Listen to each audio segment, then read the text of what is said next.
Isang mapagpalang araw po sa ating lahat. Welcome back po sa ating 365 Daily Devotion with Pastor Russell Ocampo. So, ang topic natin for today is nasa Great Tribulation ka na ba ngayon? At mayroon po tayong concept na Great Tribulation.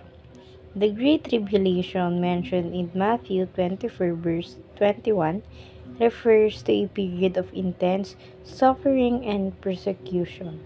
While interpretation vary, it reminds us that following Christ may involve trials. Yet, Scripture assures us that God remains sovereign and near, even in suffering. For the believers, contributional is never the end. It is a stage on which God, faithfulness, and shine brightness. And makita natin to sa Matthew chapter 24 verse 21. For then there will be a great tribulation, such as has not been from the beginning of the world until now, no and never will be. Sa Tagalog po, sapagkat sa araw na iyon, ang mga tao ay magdaranas ng matinding kapighatian, hindi pa nararanasan mula ng likahin ang sanlibutan hanggang ngayon at hindi mararanasan pa kahit kailanman. And meron po tayo dito interpretive options. Ito po yung una, past, intense suffering during early church. Pangalawa po, present, suffering in every generation. Pangatlo po is future intense suffering. And yun naman po, share ko naman po yung mga natutunan ko sa naging topic natin for today. So, simulan po natin sa teaching. First teaching, suffering is not without a purpose. So, yung paghihirap po ng tao, hindi po siya nangyayari dahil hindi, kumbaga, hindi yun purpose. Pero, purpose yun ng Panginoon sa'yo na pahirapan ka dahil may ginawa kang masama or dahil meron kang nagagawang kasalanan sa Kanya.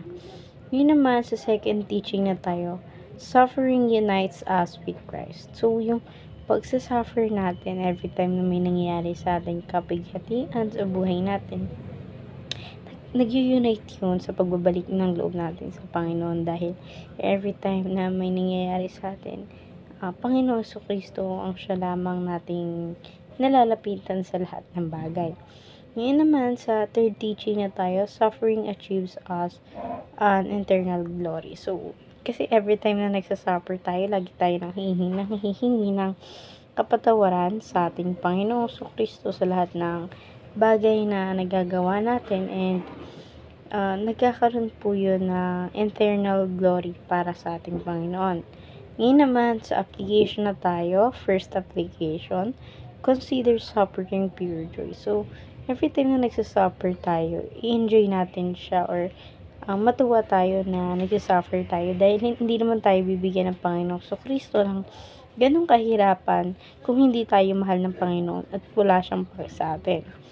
Ngayon naman sa second application, participate in Christ's suffering. So, mag-participate tayo every time na yung Panginoong Kristo binibigyan na tayo ng malubhang pagsubok sa buhay na mayroon tayo.